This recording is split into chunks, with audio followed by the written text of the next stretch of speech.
welcome back. And we've got two more presentations to show you. We're going to do a walkthrough of the Dragonflight, a little bit of a making of presentation. And then Jason Schleifer is going to talk about the animation for Sherman and Peabody. So as I'm sort of hosting the talks here, I have the great pleasure of introducing Doug Cooper.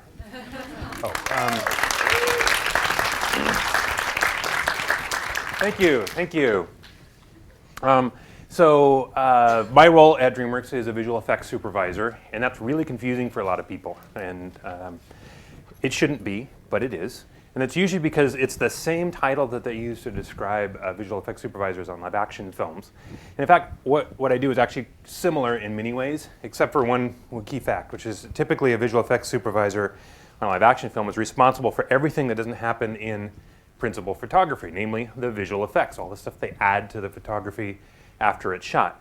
Well, the difference when an animated film is there is no principal photography, so we're actually making everything from scratch. So my job really is a very close partner with the director and the producer and the production designer on the film. That relationship with the production designer and the visual effects supervisor is especially important, and you may actually hear a little bit more about that in the panel afterwards. But the way I sort of generally explain it to people is that the director is responsible for the story, they're responsible for what happens in the movie and directing the actors and the animators. The production designer is responsible for creating the visual language and world and characters, as we've heard from both Christoph and Kendall talking about the process they went through on Croods and Madagascar. My job is to work with them to get that realized on the screen. So it's actually to oversee each of the various different production departments that will then execute that vision and get it to the screen and get it actually made and make a movie out of it. It's actually a really fun job. I like it a lot. I got to make this little film called The Dragonflight. How many of you have been down into the exhibit already? A few. So probably even a few of you have actually seen Dragonflight. Some of you? Okay, well that's not too bad. I'm going to show you a little bit of it, but not the whole thing, because this is not the right venue for it, but I'll explain that in just a minute. But I want to tell you about what it is. So because I'm involved in helping translate that concept to the screen, I know the process that we go through to produce a film really, really well. That's my responsibility. So what we actually wanted to do is tell that story of the process, or the story of how we tell the story, in a visual way. So I guess today I'm actually here to tell you the story of how we tell the story that we tell it. But when we first set out to do this back in August of last year, we talked about different ways that we could create kind of a big media centerpiece for the exhibit and do this thing where we'd actually sort of show how worlds come together visually in a really fun way. So we came up with this idea working with Chris Harris here at Acme to create this large 180-degree panoramic theater. And this is actually a first for DreamWorks and for Acme. Neither one of us have done something like this before.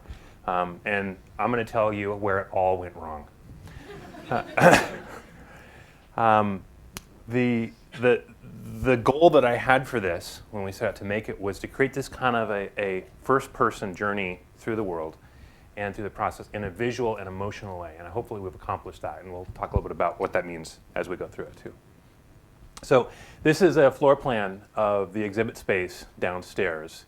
And it's a model that we had in the design documents as things progressed. And the big circular bit there, we already determined this doesn't have a pointer, huh? Oh, it does. Excellent.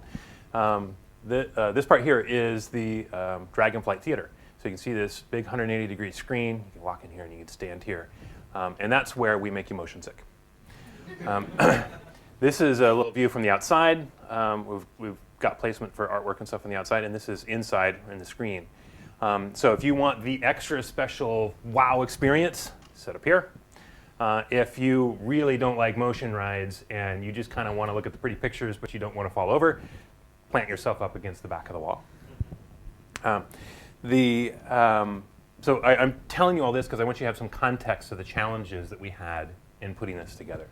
So this is a diagram of the projection system. You don't need to know this, except that, again, it helps you understand all the context of what we went through to create it. That's the screen from the top. It's 4 projectors, actually, covering the screen, all blended together to create a seamless image. And one of the things that's interesting about that is you end up then with a picture that's almost 7,000 pixels wide. So we're dealing with about 7K. You've heard of 4K. You've heard of this. This is really, really big. And then to support that with sound, we've got this really nice surround sound system that the AV team at Acme put together. So we're getting full 7.1 channel surround sound to really immerse you in the audio of it. I'm going to talk about the music and the audio of it a little bit as well. But before I go on too much farther, I'm going to show you a little bit of the Dragonflight. Now, there's two things I'm warning you about up front. I'm not showing you the whole thing, because this isn't a great big 180-degree panoramic theater. And it's not the best way to experience this. So you're going to see a lot of behind-the-scenes stuff, but I'm not going to show you the whole piece, because you really should go downstairs and experience it the way it was meant to be shown. The other thing is that I've actually cropped this in a little bit. So even though this is going to look like a super wide screen, this area here actually does reflect the real sort of shape of the whole screen. This would be to your left. This would be in front of you. This would be all the way to your right. The image you're going to see is actually much taller because it's really sort of about this part here. And that's because if you play it like this, it's just too tiny. You just don't get the experience at all. But I'm going to give you a little taste of what the Dragonflight feels like.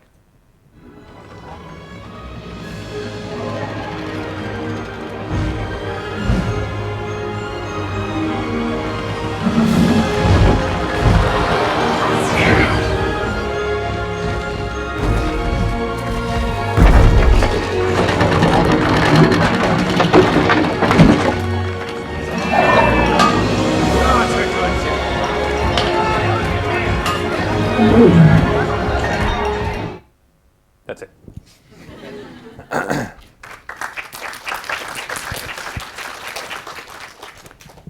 So you can see what we were going for there was to actually show you the world constructing and building itself up around you. So the parts that you don't see that are also parts of the process that we reveal in the experience is actually starts with script pages. It goes through storyboard drawings, visual development artwork, those models, which is where you started to see this come in, where you're seeing the sort of multicolored versions of the models, just showing you how all the parts of the world get built up. And then we layer on surfacing, the textures, then we layer on various different passes of lighting and all the other pieces to bring it together. Then we take you on a ride for about 45 seconds and actually just go on a really cool ride on the back of Toothless. So it's meant to be a really fun and engaging visual experience, but also just give you a sense of the incredible amount of work that goes into making one of these worlds. Let's talk about some of the first things we had to figure out in order to take on a project like this. Knew from the very beginning the biggest challenge was going to be the camera. And boy, did I have no idea how much that was going to be the challenge. This was, first thing we set out to do was I sat down with one of our compositors at DreamWorks. Her name is Sonia. And I'm going to introduce people as I go through this. So if I lose you on the names after a while, just shout, hey, wait a minute, who was that again? But Sonia Burchard was the compositor who led the whole project to put it all together. And we tried to figure out how we were going to create this big 180-degree image. Because there's no camera that goes out to 180 degrees.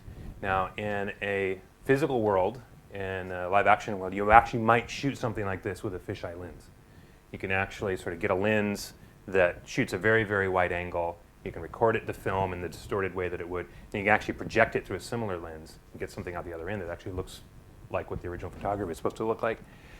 Our CG cameras don't do that very well. They like flat things, flat film backs and sort of narrow fields of view.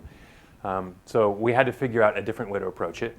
And what we did was opt for actually shooting 3 separate cameras. So this here is actually the center camera right here, as we're diving down onto the cliffs of Burke. And then that's about 60-degree field of view. And then we shot a left camera right next to it. So you can see this is the center camera here, pointing forward. This is the left camera pointing that way. We shot the left camera. We shot the right camera, this one here, pointing over that way. And there's actually 3 separate renders now, completely separate renders that go through the whole pipeline. And then we get this stack of images coming out the other side. And then it comes into Nuke, and those then get projected from projectors in Nuke onto this cylindrical screen inside of Nuke and seamed up and stitched together. And that process then actually results in a big image that looks like this. And these sort of curvy, warpy shapes here, That's actually from the distortion of the curved screen, but it's correct. It's actually what it's supposed to do to look accurate. So when you go into the Dragonflight Theater, if you stand in the center of the arc, the experience should be like looking out a window. The perspective and everything is now going to work from where you're standing, so that the horizon lines, the perspective of all the shapes, is as if you were there and you're looking directly out a window in all these different directions. We rarely got to see it that way. And you're going to see sort of how that affects our perceptions of things as we go through it. But when you just look at it flat in a big strip, it's really weird. When we started down this process, so we got the camera figured out. I think, technically we can do this now. That was sort of our big question on that part. We needed to start putting together the place that we wanted to showcase. What's the environment that we wanted to build up and take you guys through? And one that stood out right away for me and for some of the other team at DreamWorks was the Oasis. Now, this is a new location featured in Dragons 2. And we thought this would be great because we can showcase something that people won't have seen before. It'll be a sneak peek. It's a really beautiful location. This is some of the visual development artwork for it. It's just got huge expansive space. We thought it'd be a nice sort of peaceful drifting journey through the space as it built up around us. And we started down that path. And we started working through the camera design, and we started flying a camera through the space. Sorry, getting ahead of myself here a little bit. So we wanted to do the Oasis. We started, like you would start the film, with a script. Wrote a script and a description of actually what was going to happen at each of the stages, and sort of pitched this to the cinematographer we brought onto the film, Robert Crawford, who did the camera design for us, and talked about how we wanted to explore that space and the various transitions and stuff that we were going to go through. And we talked about camera style, what we wanted to accomplish aesthetically with it. We were constantly going to be moving. We wanted this to be a first-person experience, a complete seamless shot as you're moving through the space the entire time. We wanted to give you the feeling of flight. We wanted you to really sort of feel like you're floating up in the space as you're going through it. We want to have a little bit of a visceral, energetic quality to it because we wanted it to be thrilling, not just sort of peaceful and quiet and yeah, that's really pretty, but we also wanted it to be exciting too. But we found some real interesting opportunities and some real challenges with the panoramic format as well. And to introduce to you some inspiration of where we started from, I want to show you a section of the trailer from Dragons 2 that features some really great camera work, which is done by the cinematographer on Dragons 2. This is Gil Zimmerman. This is Burke. Life here is amazing. Dragons used to be a bit of a problem, but now they've all moved in. Did I tell you that you look amazing today? Because you do. And with Vikings on the backs of dragons, the world just got a whole lot bigger. This is amazing!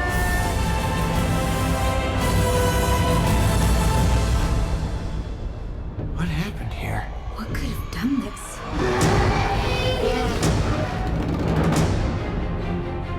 I bet you think you know a lot about dragons. Let me show you some of what you don't know.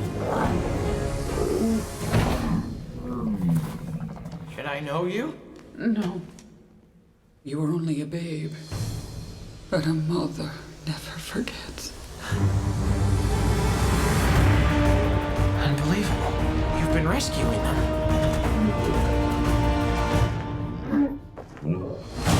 Something is coming. Something you've never faced before. The dragons are mine now. Protect our people. It's your destiny. What you're searching for? It's in here. Come on! This is very dangerous! Are you kidding me?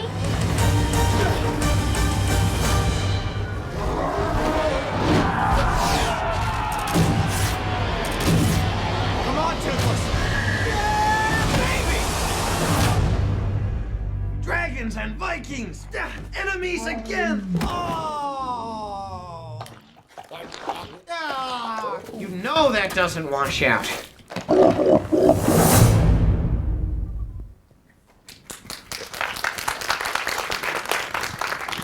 So I'm not just a little bit excited about seeing that movie. I didn't work on it, and I can really say that. Robert, that I mentioned, was doing the camera work for the Dragonfly, had been working on dragons, and so he was very familiar with the camera language of this. And you'll see that, Gil, who is the cinematographer on the film, you can see the camera is very physical. It shakes around a lot. It's very loose. It's organic. There's lots of ups and downs, and the flying stuff has just got a fantastic feel to it. It really feels loose. It really feels like you're in the air and you're kind of out of control a lot of times. And we wanted to get some of that feeling, and this is where it all started going wrong. We started exploring the Dragon Oasis with a camera with Robert, and one of the first things that we discovered was it's this beautiful, beautiful location. It's perfect for what we're trying to accomplish, except for two small problems.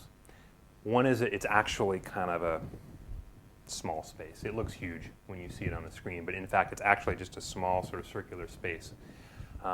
And the other problem is that almost all of it was accomplished with matte painting, which is beautiful for the two angles that are actually revealed in the movie. But we wanted to fly all the way around it and through it and show you every part of it and build it up and do all this fun stuff. And became really evident really quickly that we're going to be flying around in a circle a lot of that time, and that we weren't going to be able to show you anything kind of completed and full if we were going to utilize what was already there without doing a whole lot of work.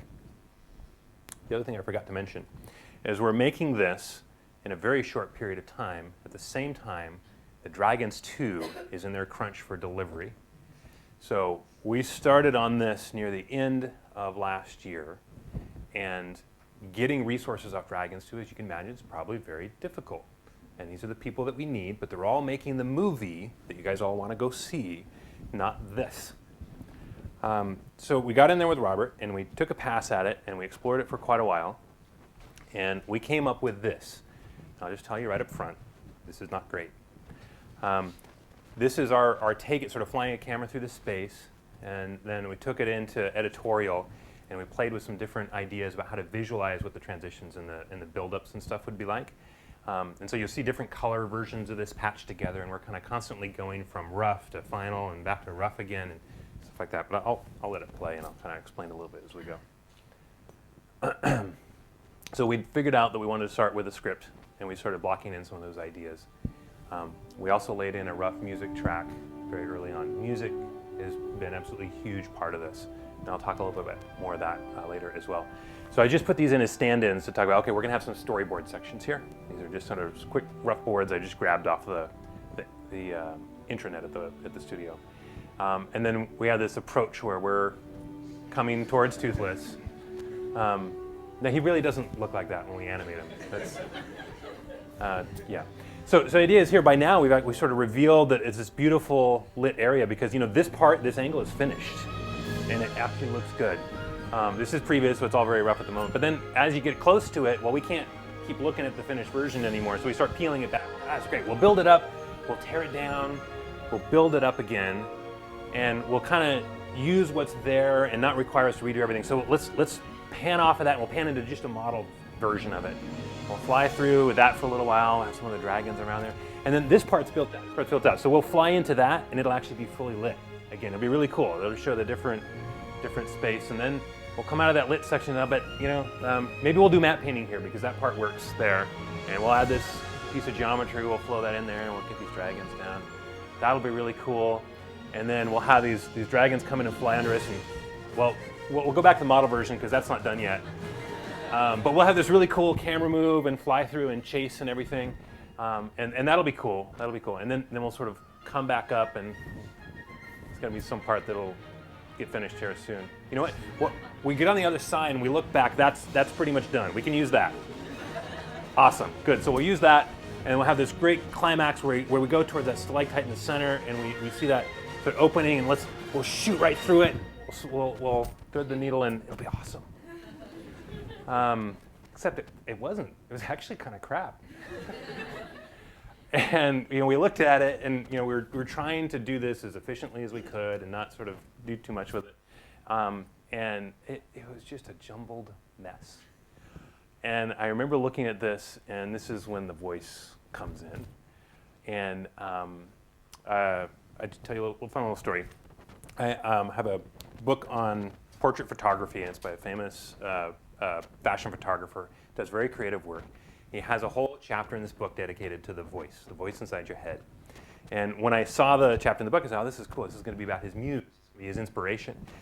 And it starts off and it says, when you're on that shoot and you're working with a talent and nothing's coming together and it's not working and you're thinking to yourself, oh my God, if they just hired a professional, this could actually be great, but I'm not going to be able to do this. It's just going to be crap. That's how I felt right then. And what he said was, keep that voice inside your head. So I did my very best to keep that voice inside my head, even though I was thinking, this is not going to work. None of this is going to happen. And so we had to have our as we call it, our come to Jesus meeting. We got the crew together and decided, okay, this ain't going to happen. This isn't working here. We've got to do something different. So we decided to take the location back to Burke. And there's actually a lot of good reasons for it. One is Burke had been used many times in the films. It was fully built up. It was fully textured. We could go anywhere we wanted to with it. That was great. We don't get to showcase a new location so much, and it's going to change the tone of it a little bit. But we decided to make sure we used the new Burke, the one from the new movie. So we got some new elements in there. There's only one problem. We'd gotten this far, and now it's the end of January. And I'm supposed to get on a plane and come over here for the installation the end of March. So we've got about 2 months, and we're starting over. But we're not daunted. We go for it. So we come up with this. Remember all those lofty ideas we had about camera language? We're going to make things visceral and exciting. Well, this is a very first pass on Previs on our approach to Burke. Now, you'll see that the camera's got kind of a loose quality to it a little bit. Now, this is very tame. We could go a lot farther with this. But we're starting out first pass Previs. We'll get to that when we get there. We previewed this idea as like, now we're supposed to be on top of Toothless, and we were probably going to do this in storyboards anyways, but we wanted to figure it out, the beats for it. And then we're going to dive down, and you're seeing this is the full panoramic space now with the correct camera and everything. And we get down close to the water. We want to look up and really see those cool statues there. But what is going on with that horizon?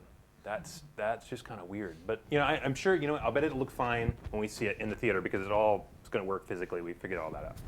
That'll be good. So, and then we're kind of coming up to the plaza. We want to make a stop here. We brainstormed all these cool locations that we wanted to feature. And this is an area that's changed a lot in the Dragons 2 movie. So we wanted to kind of land here for a minute, and then we're going to build this up, which you saw in the preview, and really sort of showcase all the elements that go into that. And so that was cool. And then we're gonna take off again and tour a little bit farther. And we want to make this takeoff look really cool and visual. So we lean down, we look down. Boy, there's that crazy horizon again. But anyways, I'm sure it'll work when we see it in the space. It's going to do what it's supposed to do. And we want to buzz by the reservoir tower, and we'd love to have Astrid, or maybe there's a Viking there or something, just waving hi to us. And now let's pick up some speed, because now we're on the roller coaster ride. Everything's complete. We really want to have fun with this. We'll zoom past that bridge, maybe somebody scatter some sheep, that sort of stuff. Come down near the water. There'll be splashes going on, flames, that sort of stuff. And we're going to zoom into this tunnel and come out of here. It's going to be totally awesome. And we do this and we're thinking, hey, we feel pretty good about ourselves. I think we pulled this one out of a hat. This is actually going to work. So we climb all the way up to the peak of the mountain, and we look down. We dive down. We get this great sort of feeling of falling, and we zoom out to the sky, and we say, wow, we have a big finish. We'll fire a fireball out there at the sky and have it explode up, and we'll go flying into it like Toothless did. Well, we actually did all that stuff, and you'll see it in the thing downstairs. But not quite like this. So then we went and we found this place. So up until this point, we had been authoring this without actually a theater to show it in. It's not like you can just go down to the movieplex and ask, well, can I go to the 180-degree screen and do some test footage or something? And at one point, we'd actually had talked to the team from Acme. We were looking at, we were going to have them ship all the gear for the theater over to Los Angeles. We were going to build it in a warehouse and set it up so we could test our screening to make sure we did okay. Because we'd never done a format like this before. We weren't sure. They literally had it all packed up and they were ready to ship it. They were going to do it. And we looked at the timeline, and we figured by the time it shipped over here, we got it built, and we could actually show our material on it. It needed to be torn down about 2 days before that, packaged back up again, sent back here so that it could be built for the exhibition. And I'm thinking, great, so if I really push everybody hard, I might get one shot at it. And then, of course, what happens if something happens in the shipping or the buildup or the teardown? What if we tear a hole in the screen? We're screwed if we did that. But literally, we'd be opening the exhibit without a dragon flight. So that was maybe not the best idea. So I put out a call to all my friends and colleagues and said, I'm working on something like this. I need a place to test screen it. Do you have any ideas? I'm willing to fly across the country to do it. I'll go anywhere. Just bring my material and I'll go take a look at it. And sure enough, I got an email from a buddy who says, actually, I built something like this in Van Nuys, just down the street. If you want to use it, it's empty right now. I'm like, are you kidding me? So totally. And they rented it for basically a bag of chips and some soda. They charge us hardly anything to actually get access to this. And they gave us free access, or unrestricted access to it for weeks, for basically the rest of our production schedule. That was a huge win. Because when we took that cool thing, we brought it into this space, we projected on the wall. So you'll notice that this is actually a 270-degree theater. We mapped our content on to make an exact scale replica of what's going to happen in Acme, because this is only a 25-foot screen, not a 40-foot diameter screen. Got it all set up. Robert and I go in there, ready to play it back, and we're looking at it, and we're nearly sick to our stomachs watching this cool camera move that we put. Literally, it took me like 30 minutes before I felt like I could drive home safely. So I'm really glad we found this, because I could see us getting the whole thing done and then testing it once on that theater and going, oh, crap. So what we realized really quickly was you can't, oops, jumping ahead a little bit. You can't go so fast. You can't move the camera in a really shaky, rapid way, the way that you can with a nice flat screen in front of you. We've learned all this great cinematography language to make a camera feel visceral looking at a screen here. Once you fill your periphery, it actually messes with your balance really seriously, because your peripheral vision tells you everything about what's happening in the world. When you're watching a screen in front of you, there's a frame around it. And your brain can totally disconnect what's happening inside that frame from what's happening outside of it. And it knows you're sitting in a theater, and you're watching it and you're absorbed, but your balance is fine because it knows what's going on. You put the screen, wrap it all the way around you, it actually fills your periphery completely. And you now believe the world is tilting around you. And when you start shaking that world around in a really rapid way, it makes you very uncomfortable. And then there was that bloody horizon thing. So we looked at that, and that looked really weird. Now, it physically looked correct, but the idea that the whole world was tilting around us was just creepy. It was really odd. So we came up with this crazy idea. We wanted to be able to pan up and down around the scene, but we didn't want that whole shape to distort, that horizon to distort every time we did it. So we decided, it's just pixels, right? So let's render it twice as high. Let's just make it a lot bigger, and we won't ever do this with a camera. We'll just keep the camera this way most of the time. And what we actually then did is float a 2D pan and scan window up and down in front of it. So this is what this slightly slower, much more stable version of the camera looked like when we did that. We've got the extra height. I have to admit, when I actually saw this, I really wished we had extra height in the screen because it could be even more immersive, but that's okay. So if you take this and then you put a 2D crop on top of it, now look at this. We're looking up at the statues, and our horizon's nice and low, but it's straight.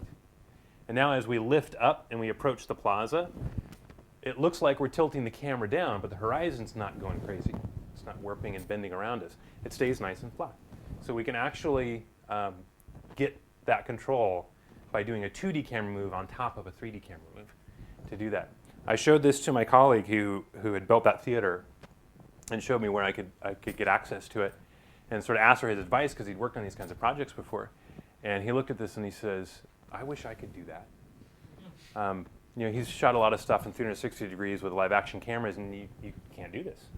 And so the fact that we're working in animation was a real big win for us in this case, that we could actually utilize a technique like that. So that's where we ended up solving that problem with a distorted camera. So then we started building a Previs pass with all these transitions. So that was the idea. We're coming from our visual development painting. The gray models here are meant to represent something that's just modeled. It actually is in color in the final effect.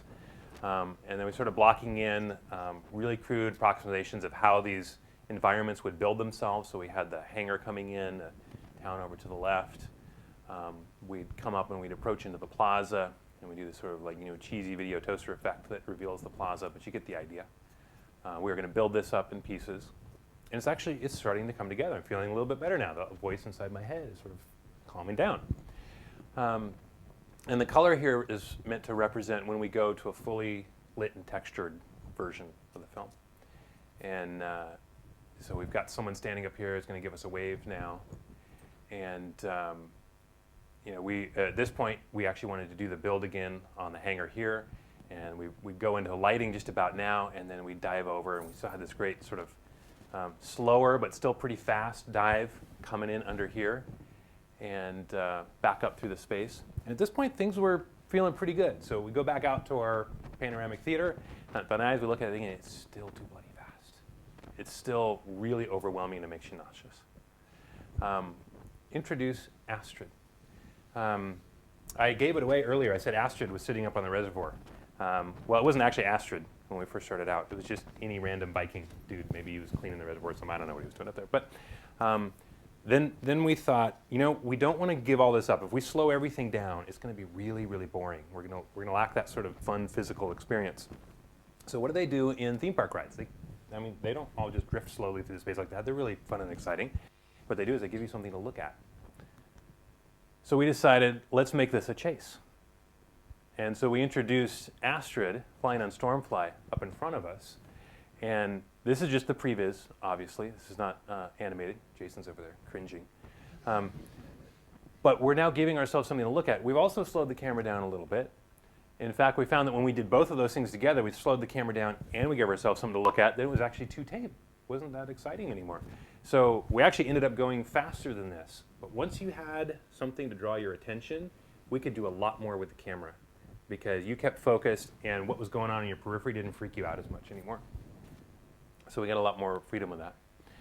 And then we wanted to, now that we started to figure this stuff out, we wanted to really bring the whole world to life. So we got together and we brainstormed a bunch of character moments that we could scatter throughout the space.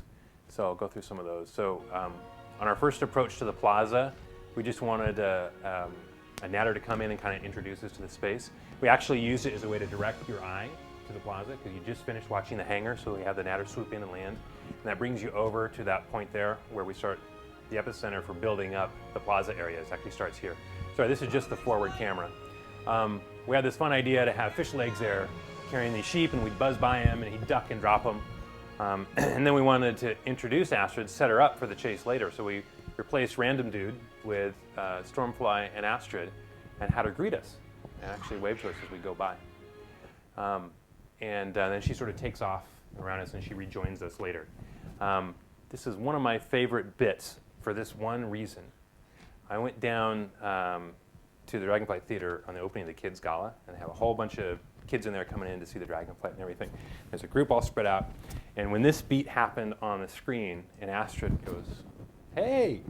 This little girl, she was probably like 6, sitting in the front row, stands up and goes, "Hi, Astrid!" Like, that was the coolest thing ever. But yes! Toothless. So the idea for this was that we were on the back of Toothless. We get this great wish fulfillment of being able to go through this space and see all this happening around us while riding a dragon. And of course, it wanted to be Toothless because that's the most famous dragon in the movie. And we thought we were real clever with this. We introduced in the storyboard panels, we show he's there on the side of the cliff and that you climb on top of him. And then because we couldn't get those animators from Dragon 2, remember that other movie? We're like, you know what, once you're on Toothless, you don't need to see him. We're looking out at the world. You'll know he's there, right? And so we showed a version of that to Bill Damashki, our chief creative officer. And he looked at it and he said, "Yeah, you guys have done a nice job. I've just got one note, which is, are we flying? Are we riding on a dragon? I don't get it." And I'd realized going into it that I'd convinced myself and everyone else on my team so much that that was the concept that we just all took it for granted. We were so close to it, we didn't look at it like an audience who'd never seen it for the first time. And that was his only note, but it was probably the most important thing we changed when we realized we'd missed that, or the whole thing wouldn't have worked. It wouldn't have been that interesting. So I had to go back hat in hand to the producer on Dragons 2 and say, "I really please. And I managed to convince him to give me a small team of animators headed up by Sean Sexton, who supervised the animation for this. And in addition to those character moments, we added Toothless into a few beats. So the first thing we did was we did a test to see if we could get away with not having Toothless in everywhere, because that was just going to be too much. That'd be 4 minutes of Toothless animation. So what we want to do is just reveal him when we look down with the camera. We mentioned that pan and scan. So he's there all the time, but we only see him when we're looking downward. And we gave that a shot.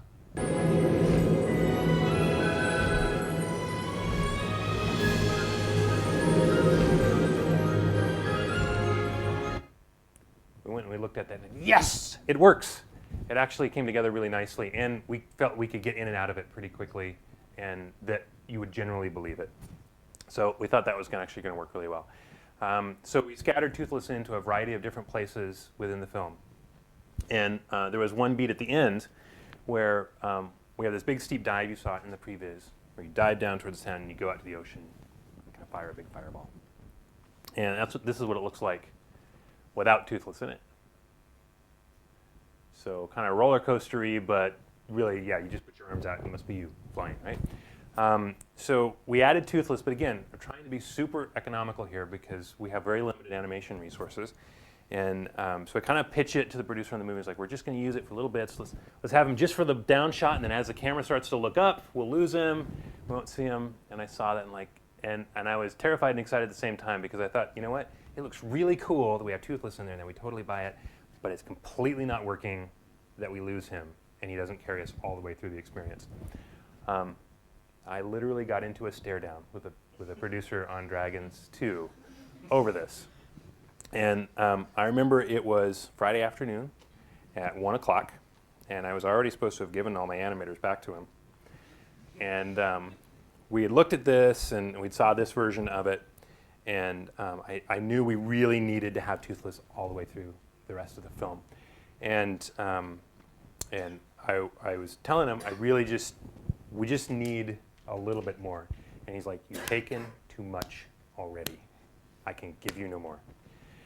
And I remember saying, you know, I feel like my job as a filmmaker is to push as hard as I can to make it better every step of the way. And to push and push and push. But I also have to respect when you tell me I've pushed too far. And he said, you've pushed too far. Okay. So I was done. I realized I'd lost. This wasn't going to happen. And I kind of figured, okay, that's it. I'll move on. But then I'm thinking that, you know, this is going to tour the world maybe for 5 years. Every time I see it, I'm going to regret it. I'm going to think about this moment that I didn't fight for it. And I'm going to think what an ass I was that I didn't go for this. And so I turned to Sean and I said, Sean, how long do you actually need to finish this bit with Toothless all the way to the end? And he was like jumping out of his skin. He was like, I really want to do this. I know this is going to make it better. And he said, I think we can do it in 4 hours. Right? Yeah, we could do it by the end of the day. Because 1 o'clock Friday afternoon. And so I turned back to the producer and I say, okay, will 4 hours risk the delivery of Dragons 2?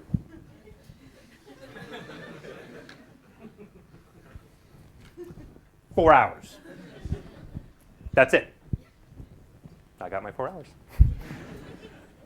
And now it looks like this.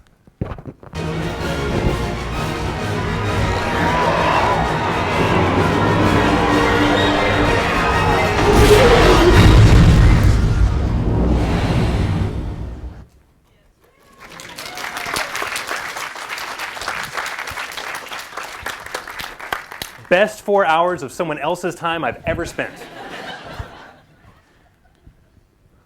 Fish legs. So remember that little funny bit with fish legs when we kind of like buzz over him and he drops the sheep? That was one of my favorite gags. I thought that was really good. That was really clever. I came up with that one. So that was working. We'd animated it, and then we'd finished him, and then we'd introduced Toothless to that area as well, and that was working really good. We looked at those two. That was nice. And then we had to make a couple of changes to the camera move and some things like that. And this is where I learned everything is connected. Because the changes we'd made to the camera move at the end of the show, since it was just one giant motion path that went through the entire film, had actually affected where the camera took off. And character effects is a department that goes and adds clothing and hair simulations and all this stuff to the characters when they're done. So the animation's all done. It's all been approved separately. We're looking at all these independently now. We like them. They all look good. Character Effects comes in and shows me this at Dailies and says, we think we've got a problem. Have a nice flight!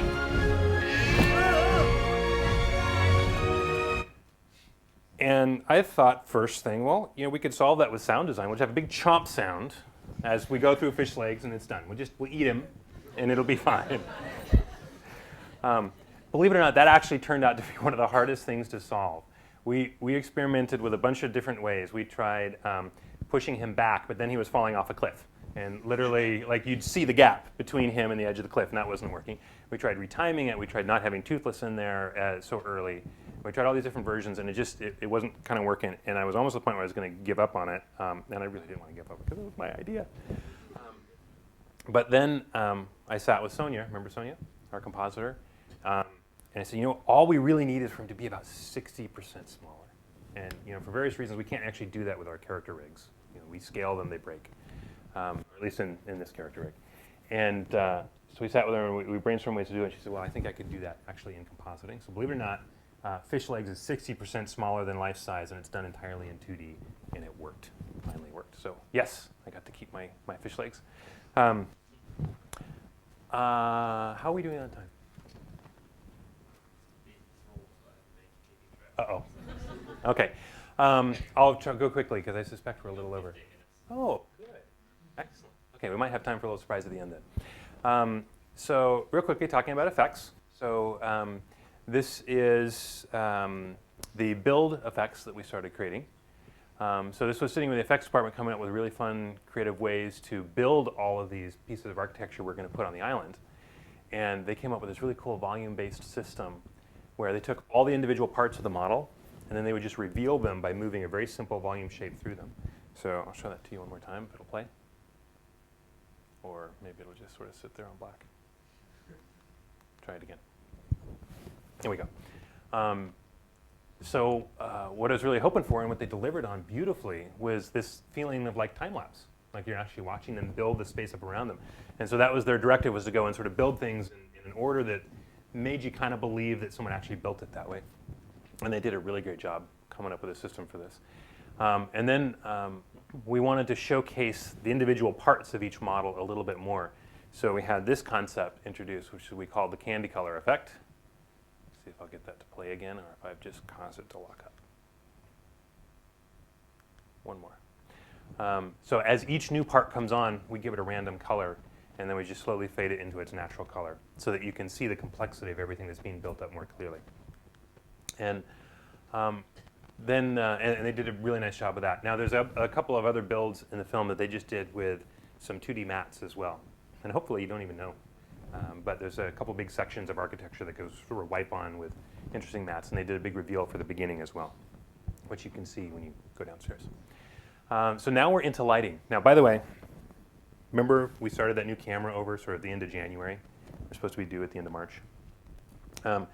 Lighting's finally actually got all their stuff delivered to them somewhere around the first week of March. Normally when you're lighting a sequence, it takes, well, a lot longer than 3 weeks. A lot longer than 3 weeks. And so I was very lucky to get a lead lighter, Sandra, not Sonia. I confused them a couple of times. Sandra came on the show and started setting up the lighting for us on it. And this was the very first pass that we saw. And so we can see all the cameras stitched together. And this is basically a one sort of key lighting setup that works for the whole environment and the whole camera move. And when I saw this projected in the theater for the first time, I nearly leapt out of my skin. I was totally excited. I said, this is going to work. It's going to be great. And I turned around, I was like, you did awesome. And the small lighting crew that I got is just looking at me like, are you kidding me? There's no way we can fix all of this in the 3 weeks that we got left and actually get it done. And the thing is, we were both right? They actually had done a great job nailing creatively what we were going after. We had actually used a color and lighting style reference from Dragons 1. The last sequence in Dragons 1 has got a warmer sun.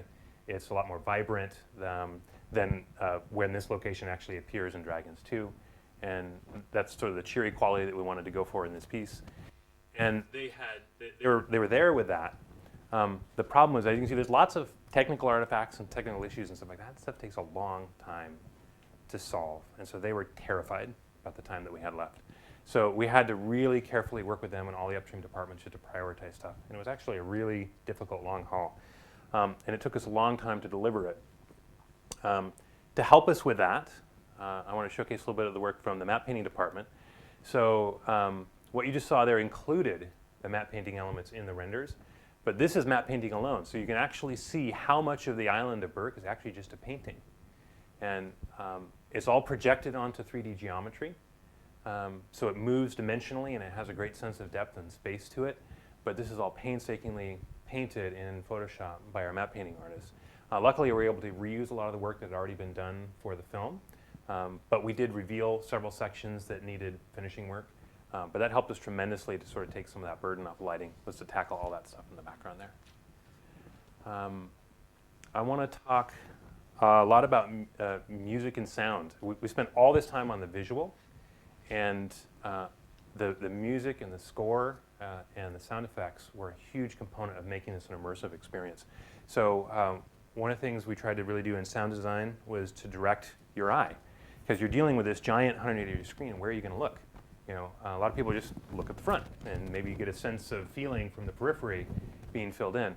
But we wanted people to look around and actually enjoy the space, feel a bigger sense of presence. So we use stuff like we have dialogue from some of the different character moments happening and placed very carefully in the sound to draw your eye to certain moments and get you to look at Astrid and to realize that she's up there, and get you to look over at, we have the sound of the hammer on the anvil to get you to see Gobber when he's introduced, and things like that. We did this thing that I really love, where we use the soundscape as part of the effective fill in the space. So we start the whole film just looking forward in a small screen. And after we've introduced storyboards, we've gone into visual development paintings, we fly into the painting. It builds into geometry, and those two great guardian statues entering the Berk goes flying past it, and they actually just leave the edges of this frame and go all the way on out to the sides of the 180-degree screen and just fill in that whole space. And when you see it, that's the moment we do the same thing with the sound design. Up until then, it's literally been mono. It's just in the very front, and it's very small sound, and then it just fills that space. It's one of my favorite things to sit and watch an audience do that, because everyone's sort of like, that's kind of neat. And then this goes, and you can just see faces light up. It's like, oh, wow, so cool. So felt that was really successful. The sound also helped tremendously with the immersive presence. So another big thing that we did was go through and scattered, even when they're not on screen, we put little dragon sounds and other things all throughout the space to keep it alive and keep it living and make it feel like it's a really occupied space and keep it full of life. The music, I think, is one of the most important parts of giving the film a little bit of an emotional quality to it. We'd said from the beginning we wanted this to be a visual, emotional journey through the filmmaking process. We didn't want labels. We didn't want a narration explaining what was going on. We didn't want to be a technical breakdown kind of thing like this is. But we wanted it instead to just be this sort of really fun ride that you went through. And the music really brings that to you. A couple of people have told me that they feel kind of moved by seeing it, and nothing could make me feel better than to hear that. And I know that an awful lot of that comes from the soundtrack and the score.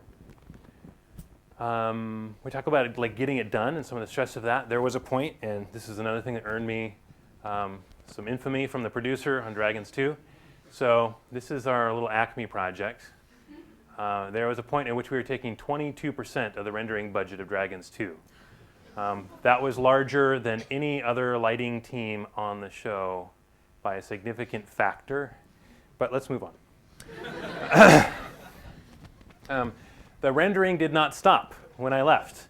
I got on the plane on Saturday night with a USB little mini 1 terabyte drive on my laptop with all the frames from the project on it, and no media files ready to play back in the theater when I arrived, but just like 300 gigs of files. So I loaded them up in After Effects on my computer and set them all up to render, and that was going to take about 10 hours. Flight's about 14 hours. So I talked to the flight crew and said, is there someplace I can plug in my laptop? And there weren't any plugs under the seat or anything like that. So this guy, his name is Mark, So, well, you know, we got a plug in the back if you want to just charge it. I said, well, I don't need to charge it. I actually need it to sit and run the entire time. And so he found me this cubby that they opened up. I could keep my laptop on its side with the clamshell open. There's my little USB hard drive plugged in up over there. And they plugged the power supply in, plugged it into the wall, and then they kept careful, watchful eye over it as it rendered for 10 hours. And I slept. So what is the Dragonflight? Is it a blockbuster? Well, probably not. But Chris Harris said after he saw it for the first time, the final thing downstairs, he said he called it a 4-minute blockbuster, and I actually really liked that. I thought that was really cute. Is it a journey? Well, I hope so. I hope it's a journey for you and for the audience. Making it was certainly an incredible journey for me. I learned a lot along the way, and I had a wonderful time. Is it a reflection? I think it actually is a great reflection on the filmmaking process itself, both from what it takes you through visually to help you understand sort of the stages in the process that we go through. But also, I think this helps you see the process we go through to make a movie in miniature form, because all the kinds of problems we ran into, all the challenges we had to do, the choices we had to make, the steps we went through in our process, it's exactly the same thing that we do for a feature film, except this was just 3.5 minutes long. And I hope that we have done something which is fun and exciting and gives you a little taste and education in the process as well. Thank you.